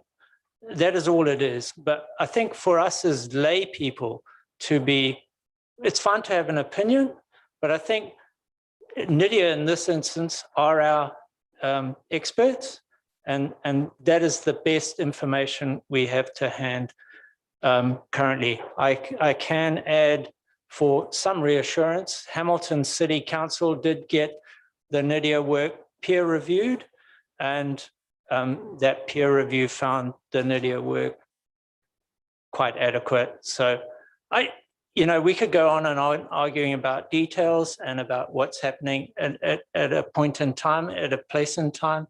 And yeah, we might get it wrong. But as I think I've tried to say to you in our discussions, is we also rely on our monitoring. So this is the stuff we need to do on a quarterly and an annual basis, where we review how things are tracking. Is development going faster than we anticipated? We have to go, as council, we have to go through an annual plan as well as the LTP cycle, and we need to make tweaks often on the evidence that comes before us. And I think for the purposes of our kind of future planning, this is kind of as good as it gets. Yeah. Gary? David, perhaps you might just like to comment to Councillor Gordon's query around the misalignment between what's in our plan and what's in the population statistics, because there are some urban development capacity limits that we have to exceed. Yeah, and I'm not sure, Councillor, whether some of what you're talking about is speaking to capacity. Is that correct?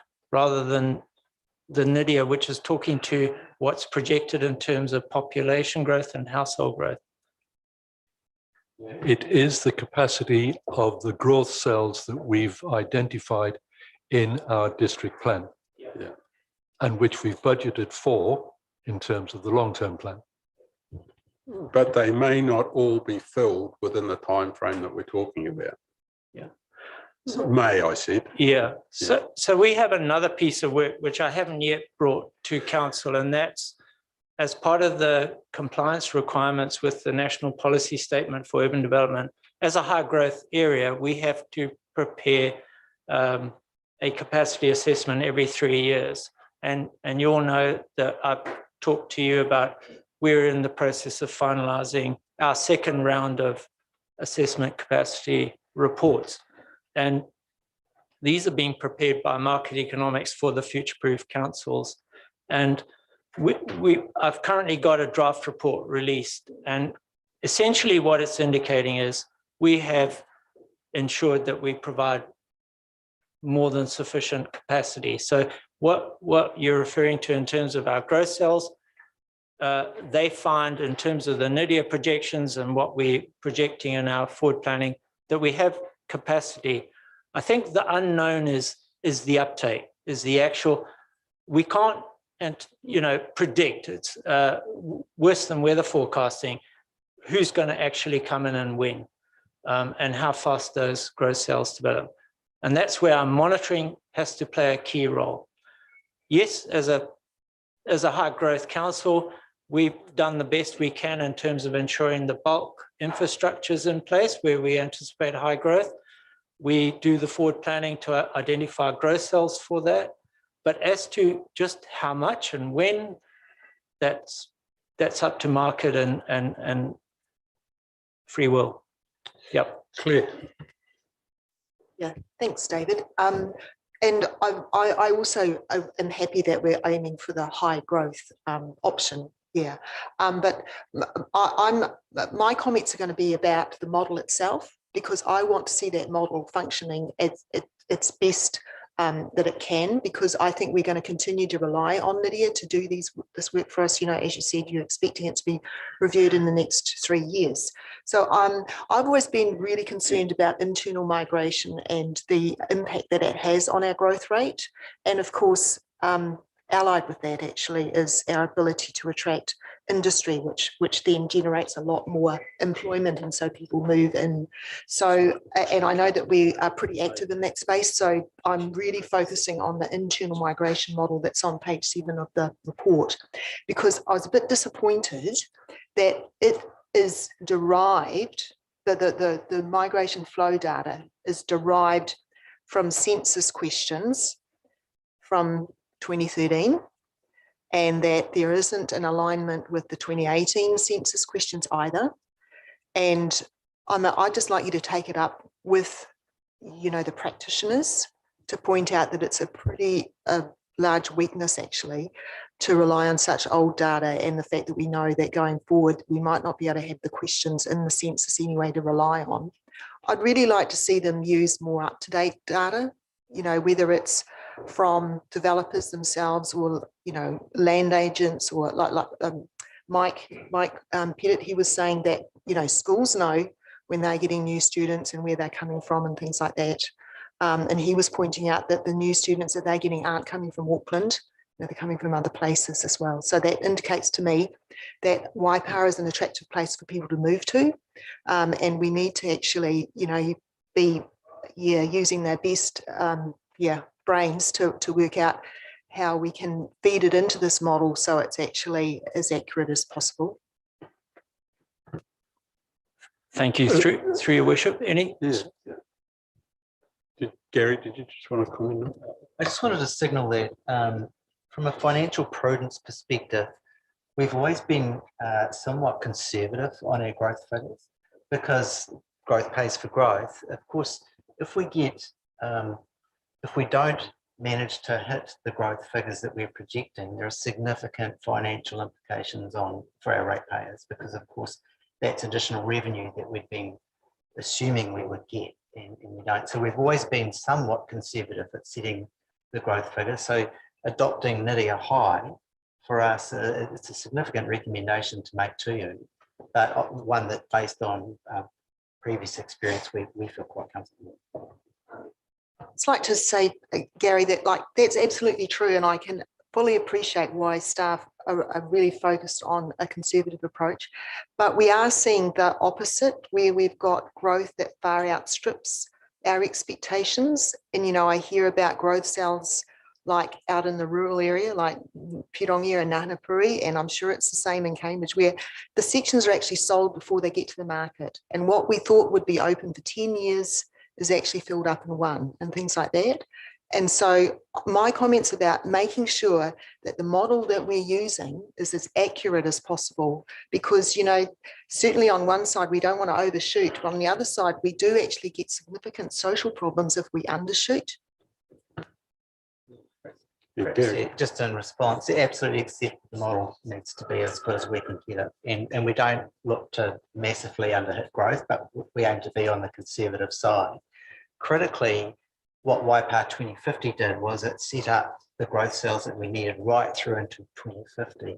We're going to have a fresh look at that in light of these projections. But the only thing that we're really well set up, because essentially if a growth cell fills up sooner than we'd anticipated, because we've recovered the revenue for the infrastructure for that growth cell, we can simply bring capital forward and open up another growth cell. So because we're very well planned, we can respond to higher growth rates, but absolutely accept the model needs to be good, and we don't want to way underhit growth, but we want to be on the conservative side. Cool. Thank you, Your Worship. So, you know, currently we're doing a transport strategy review, and you know, we've got to get our figures right, because we're basing a lot of our decisions on this, whether we do a bridge corridor study or not, whether we introduce in the near future town Pacific public transport systems. We've got regional ones going to Hamilton at the moment.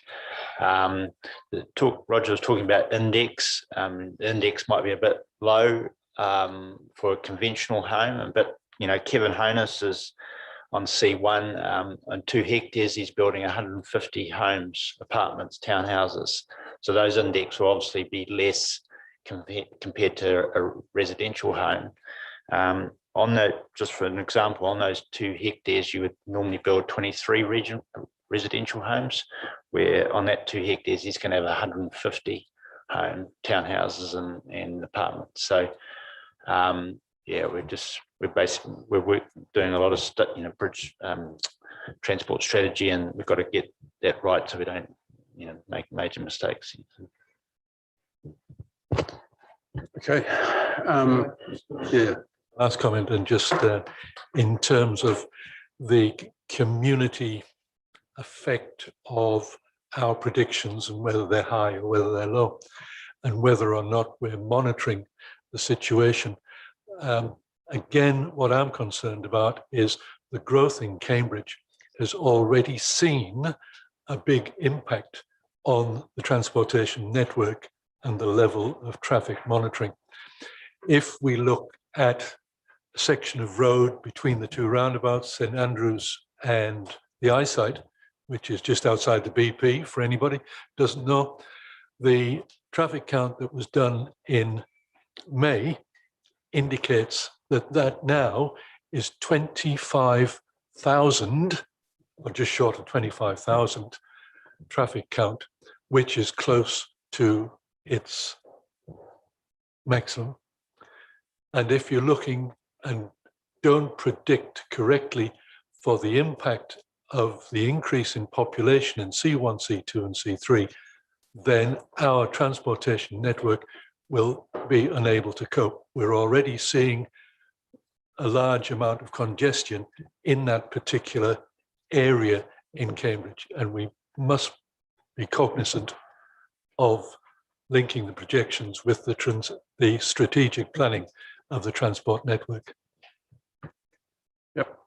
Look, and I don't see any disagreement around the table so far in terms of we've got to aim at the high projection, and that it's going to be reviewed obviously on a regular basis.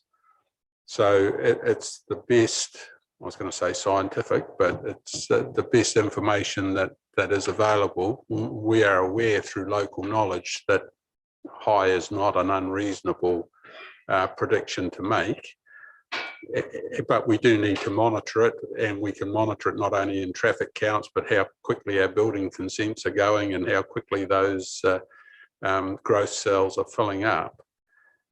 But we're not nailing our flag to the mast and saying that's the population we expect in 10 years' time or out to 2035 without actually monitoring it in three yearly reviews along that process. So absolutely we need to take account of a large increase in the population for the district, and Cambridge in particular in this case. And we just need to be alert to the fact that we're likely to be on the high side. Yep. As long as the other national situation stays as it is currently. Yeah. The projections by nature, I mean, these are done for the entire Waikato region, for every council in the region. So they're quite coarse. They, as Councillor St Pierre pointed out, there are aspects where some of the information is missing in the last 2018 census, where they're relying on either alternative information or old information. So there's also apparently some of the information from stats is still not being released. Some of it's only September this year and March next year. So we don't even have a complete picture, from stats. And that's part of the limitations going into these projections. And my feeling is this is as good as it gets. Now we make a call, but as the mayor's pointed out, it's an ongoing conversation. It's not over, and there will probably be local differences that play out where Cambridge tracks differently or parts of Cambridge track differently. We're just going to have to monitor. One of the things we did previously is we commissioned that report looking specifically at internal migration, and that was really helpful because it uncovered the fact that then we were getting 1/3 of our population in migration was international, straight international, but also that Waipa wasn't losing people. It was a net gain. So for a period of time, we've gone gangbusters, and it goes to things this model doesn't address. Is Waipa a preferred location to be, and how much does that influence where people want to go? Just lastly, it talks about one of the assumptions in the model, it's gravity based. So the more people you get, the more people you're likely to get, because that's how it works. Yeah, look, that's me. Liz. Look, this was always going to be an interesting conversation because we've got a district here that we're making a decision for, not just a town. So, look, David, I've heard what you've said, and I feel comfortable with the recommendation. But I also have in the back of my mind, some more questions around how this feeds into our other strategies that we're also looking at the moment. And the obvious one is the transport strategy. So I guess when we come to make those decisions, or when those recommendations come to us, we just need to, in the back of our minds, again, just continue to revisit what our statistics and what our towns are actually doing. But I'm comfortable with the recommendation as it stands. I'm happy to move it. Because it is a Waipa decision that we're making here, and the most sensible thing to do right now is to look to those high growth scenario options. So yeah, that's where I'm sitting on it. Thanks. And Claire second. Was there any further discussion? Yeah. One question for you, David. Looking at particularly the high population estimate, I recall seeing our previous ones where the population kind of leveled out at about 75,000 or 72 or something like that, whereas this one is assuming more or less constant growth right through. Yes, and sorry, that's a really good observation. You all know all the previous ones tended to plateau. They started to curve out.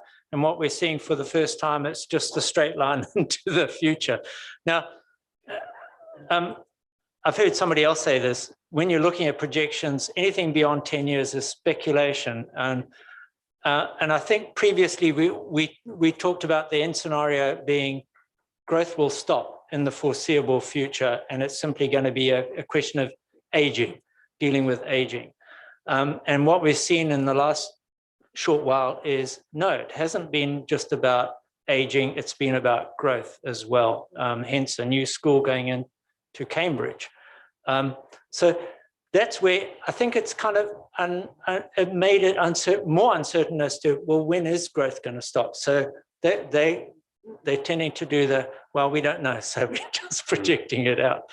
So yeah. So that's one thing in looking at statistics, is one of the first rules is beware of straight line graphs. Yes. To start off. Where in life does a straight line ever hold true?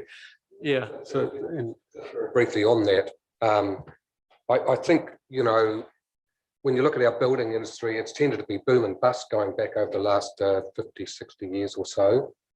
We've been in a boom now for probably almost the longest period ever in the last 100 years or more.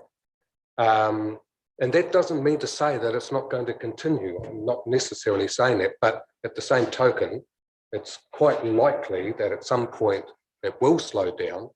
And in the past, these slowdowns have been really sudden. They've you don't see them coming, exactly. So, I totally concur with Gary. I think we need to be on the conservative side of our growth prediction. But at the same time, be ready if in fact it does continue. And we have the growth cells in place. So yes, transportation is really something that's it's going to be a challenge for sure, but I'm sure they're up to it. So we've got a mover and seconder. Congratulations, David. You got the page numbers on your report right, but that's probably about the only numbers that will be.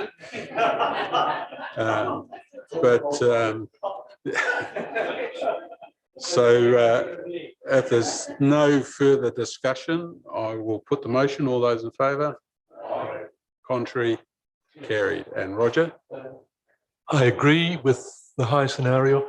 I just don't believe that we're high enough, and the impact of having a low projection on the current transportation strategy could be quite critical. So I'd like my vote recorded against. Yep. Thank you. That's fine. Thank you. Okay, thanks, David. Okay, so we're now back down to item 15, isn't it? Oh, no, sorry. Hamilton Road Cycleway. Item 14. Thank you, Your Worship. So there are some regulatory requirements to deal with in respect of the Hamilton Road Cycleway. So Eric, this is yours. Thank you, Your Worship, and elected members. Can I take the report as read? Yeah, absolutely. So just as a little bit of further background, where this project's under construction and we plan to be completed or substantially completed in July. Are there any queries? No, it's everyone. Very good comments about it, which I must say is a big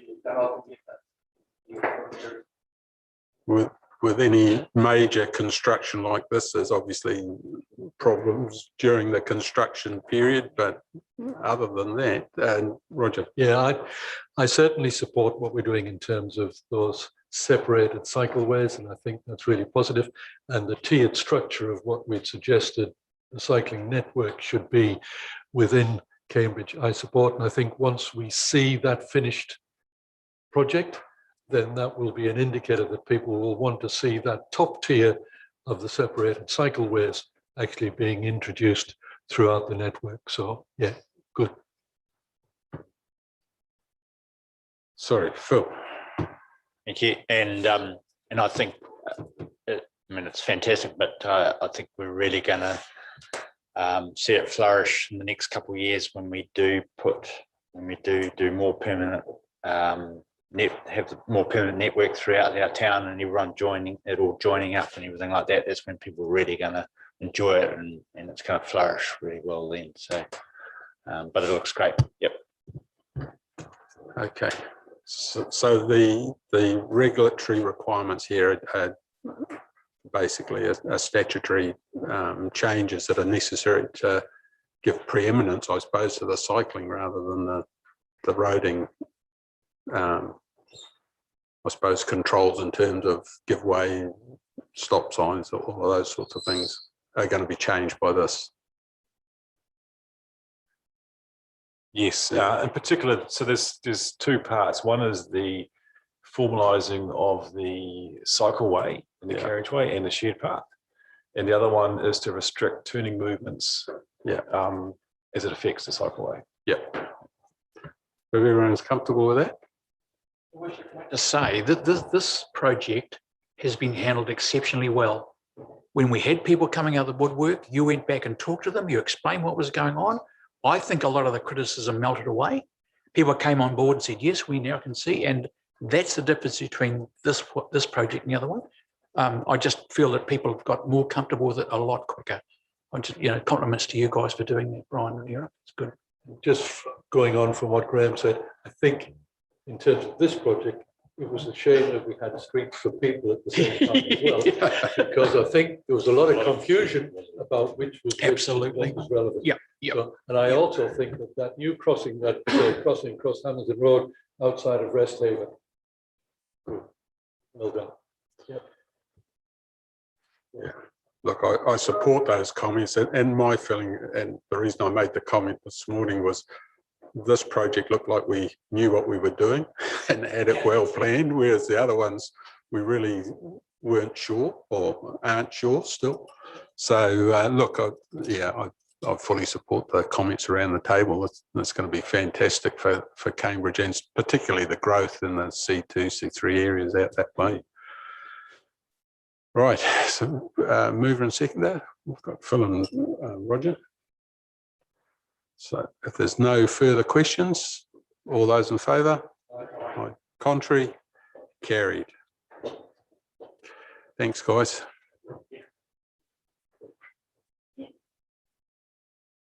Item 15, resolution to exclude the public. And Andrew and Al. All those